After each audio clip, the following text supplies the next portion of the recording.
Although the title of this sermon is This Is How We Do It,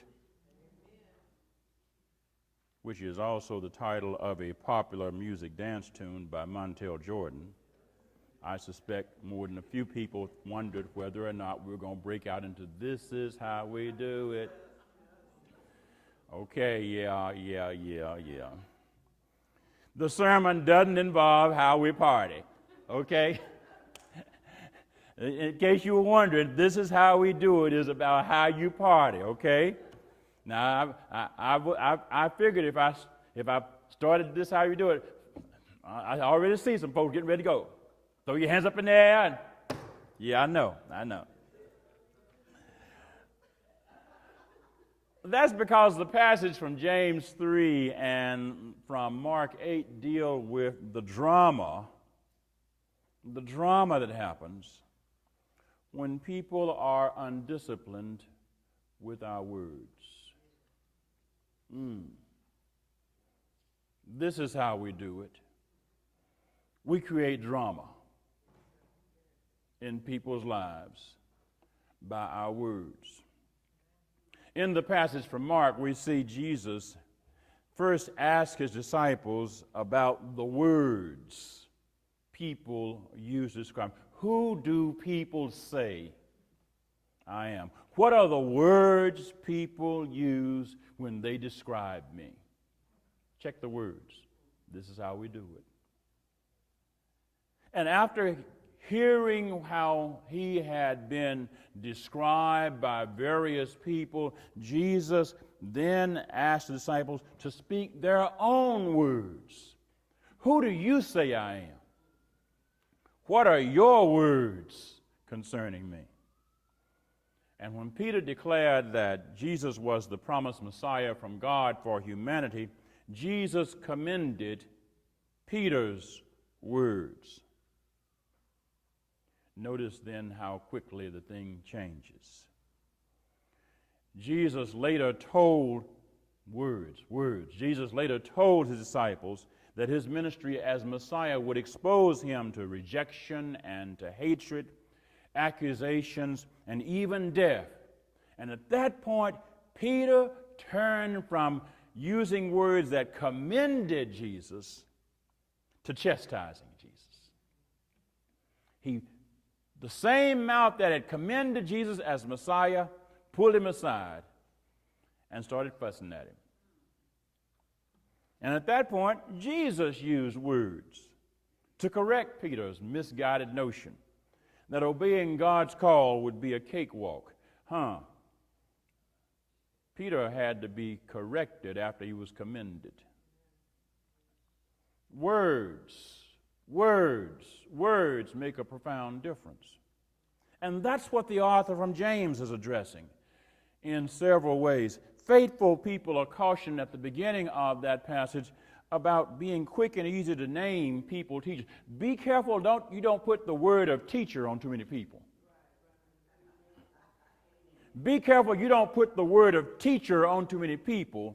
Don't be too quick to that. Perhaps James was concerned that undisciplined and unqualified people might be selected by being named, words named, and then lead others into error or dishonor in the religion of Jesus. And then James begins to directly mention the power of language. Beginning at verse 3 and continuing through verse 12, James uses various words. He reminds us, he uses the word tongue to describe the power of speech, the power of words, the power of language, the power we have to name, to label, to characterize things and people. Beginning at verse 3 and continuing to verse 12, James emphasizes that speech can be a force for healing or for harm. I like how Eugene Peterson addresses this reality in this passage in the Message. In these words, it only takes a spark, remember, to set off a forest fire. A careless or a wrongly placed word out of your mouth can do that. By our speech, we can ruin the world, turn harmony into chaos, throw mud on a reputation, send the whole world up in smoke, and go up in smoke with it, smoke right from the pit of hell. Peterson paraphrases the passage, continuing these words, "This is scary. You can tame a tiger, but you can't tame a tongue. It's never been done. The tongue runs wild, a wanton killer. With our tongues we bless God our Father, and with the same tongues we curse the very men and women He made in His image. Curses and blessings out of the same mouth." The power of words to produce harm was obvious to people long before the time of newspapers and gossip magazines. It was obvious long before Alexander Graham Bell developed the telephone. Thousands of years before there was an internet and the term cyberbullying became into use. People understood that words can heal or hurt.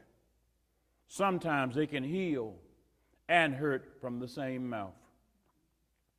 We've known for a long time that the saying, "Sticks and stones may break my bones, but words cannot hurt," is not true. It is not true. It was never true. It was just popular, which goes to show you that popular words can be wrong and can mislead us into believing that our words don't matter. Sticks and stones may break my bones, but words may never hurt me. No, don't believe that. Words may not break bones, but words can incite people to physically attack others and break bones.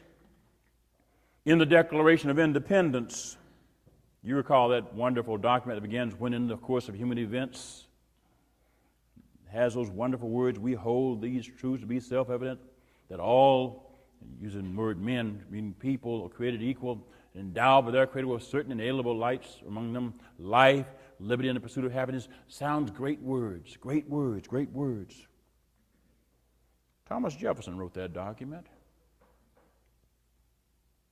In the same document, we find the following words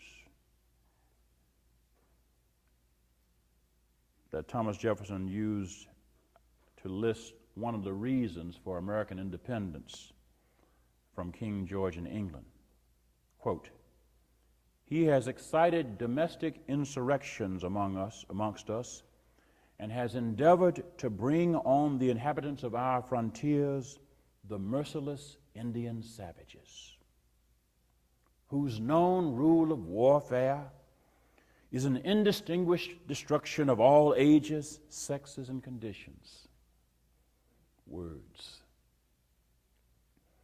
Same document. We remember life, liberty, and pursuit of happiness, but we don't read those words that describe the indigenous people, the first Americans, as merciless Indian savages.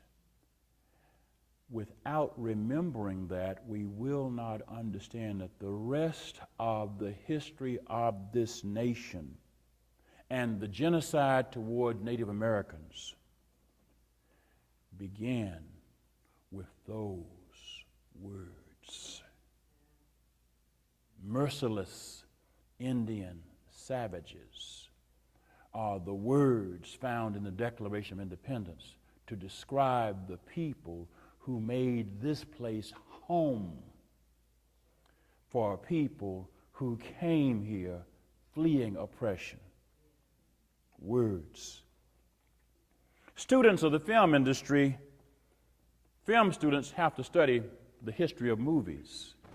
And in the history of movies, every film student has to study and view the 1915 movie Birth of a Nation. D.W. Griffith's The Birth of a Nation.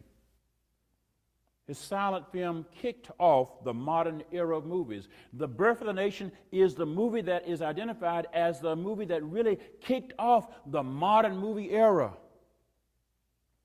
Students of social justice know that that movie demonized black people by portraying black men as sexual predators, portraying black women as hypersexualized or fit for nothing but domestic servitude. The Birth of a Nation set the stage for the ongoing and continuing Southern opposition to federal power concerning racial justice by the way it portrayed federal Reconstruction efforts as harming white people, calling them the helpless white minority. White women were portrayed in the Birth of a Nation as vulnerable prey. Meanwhile, the KKK, the Ku Klux Klan, was portrayed as the heroic saviors of the South. Woodrow Wilson showed the Birth of a Nation in the White House. Birth of a Nation was launched March 1915. We forget what happened in that era. The lynching movement took off.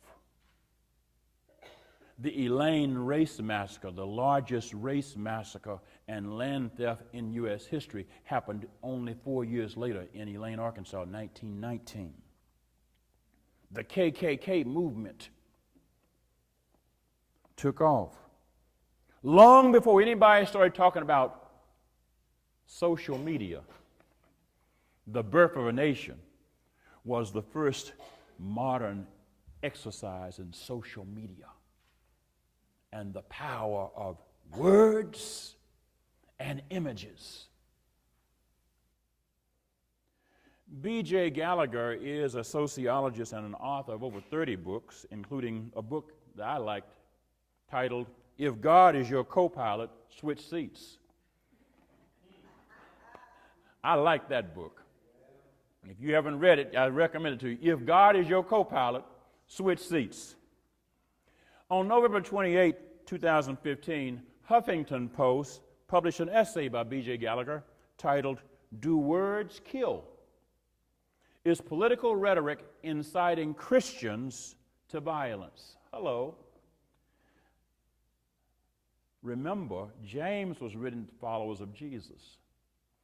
And here B.J. Gallagher writes an essay that asks whether Christians, whether followers of Jesus, are being incited to violence by words, by political rhetoric. Here's what B.J. Gallagher wrote in the essay. Quote, in the beginning was the Word, according to the Bible. God's words created the universe. He spoke us into being. Words created our world, literally. Words have power to uplift or to tear down, to inspire or destroy. Words define our reality for better or for worse. In the aftermath of the shooting at Planned Parenthood in Colorado Springs, it's time we examine the role of words in our politics and in our society. Those who defensively insisted their verbal attacks on Planned Parenthood have nothing to do with a single gunman's massacre of innocent civilians or citizens are fooling themselves. We all understand the power of words, Gallagher writes. Words shape our perceptions of the world. Words trigger emotions. Words wound. Words have consequences. Those who write books and blogs understand the power of words. Those who work in advertising and sales know the power of words. Those in the media are savvy about the power of words, and political leaders know all too well the power of words. Words call us to action, to buy things, to vote a certain way, to hate those who are different from us, to eat certain foods, and to wear specific brands of clothes, and yes, to kill. Gallagher writes on, America was established by words. The Declaration of Independence. Our rights and responsibilities are secured by words. The Constitution. Words commemorate significant events in history. The Gettysburg Address. Words capture the hopes and the dreams of a people. I have a dream, Dr. King's speech. We memorize those words. We recite those words. We refer to those words. We call on those words to define who we are and what we stand for as a nation. Those who poo-poo the lethal power of words are forgetting or ignoring the horrific results of deadly orators such as Hitler and Mussolini. History is replete with examples of political leaders who use their words to incite hatred, start wars, and lead their people to genocide. And then Gallagher writes this, Jesus was not the only spiritual leader who taught us the power of words. 500 years before Jesus was born, Buddha cautioned his followers, be careful of your thoughts, for your thoughts become your words. Be careful of your words, for your words become your actions. Be careful of your actions, for your actions become your habits. Be careful of your habits, for your habits become your character. Be careful of your character, for your character becomes your destiny. Buddha wasn't just talking about politicians and pundits. He was talking about all of us. Gallagher writes, one of Buddha's guidelines on the Eightfold Path is the concept of right speech. Buddha pointed out that words can break or save lives, make enemies or friends, start war or create peace. He explained that the elements of right speech are first, to abstain from false speech, especially not to tell deliberate lies, not to speak deceitfully. Second, to abstain from slanderous speech and not to use words maliciously against others. Third, to abstain from harsh words that offend or hurt others. And fourth, to abstain from idle chatter, gossip.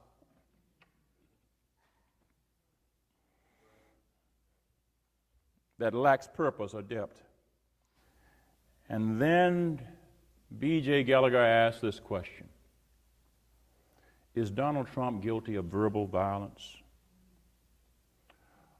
Are Carly Fiorina, Ted Cruz, and Ben Carson guilty of contributing to a toxic political culture? Is Bill O'Reilly culpable for fanning the flames of hate? Does Rachel Maddow contribute to intolerance and anger with her commentary? Does John Oliver commit violence when he ridicules public figures? Jesus and Buddha would both tell us that looking for someone to blame for the Planned Parenthood massacre will not bring answers or healing. And then he asked this question. The real question we need to ask is, how do my words contribute to violence in the world? In what ways do I participate in a social and political culture that is intolerant, hateful, and or violent? For as long as we point fingers of blame at one another, we fail to see our own culpability. And why behold you the mote that is in your brother's eye, but consider not the beam that is in your own? The Bible chastises us. I started to end the quote from B.J. Gallagher at that point, but he wrote so persuasively I had to share the following words. Quote, every time we yell at someone who cuts us off in traffic, we are being verbally violent. Each time we call someone an idiot or a moron, we're guilty of wrong speech. If in exasperation we blurt out, if you do that, I'll kill you, to our spouses, our words are an attack. When we lose our tempers and drop the F-bomb on someone who angers us, that F-bomb really is a bomb. It does damage. Idle threats are not idle. They are seeds we plant in our psychic and cultural soil, seeds that take root and later blossom into violent acts. We reap as we sow. Change doesn't start in Washington. It starts with each and every one of us, where we live and work. Gandhi taught us we must be the change we wish to see in the world. And the Christian hymn echoes, let there be peace on earth, and let it begin with me.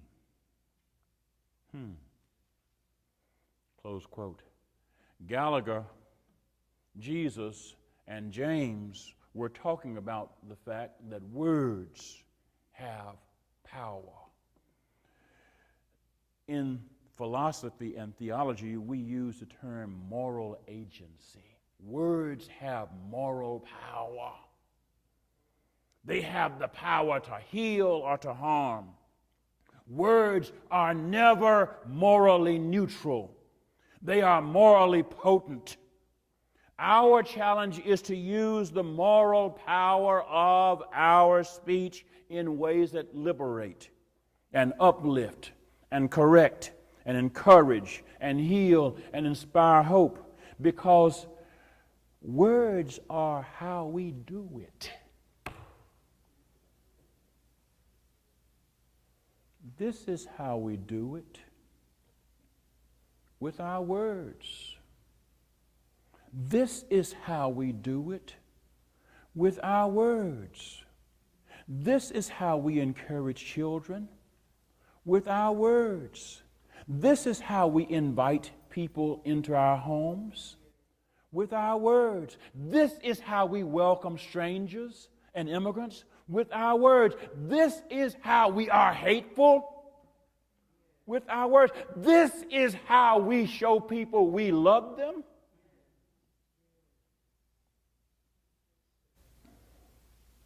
Or not. Jesus used words to question, to commend, to instruct, to challenge, to correct, even to rebuke. And in every turn, he used those words to build Peter up, to help Peter understand he may not have been as right as he thought he was, or he was right and commended him. I wonder whether or not the world is better or worse because of our words. I wonder how much does what we say and how we say it make the world hell. Let there be peace on earth. And in the beginning was the Word. Amen.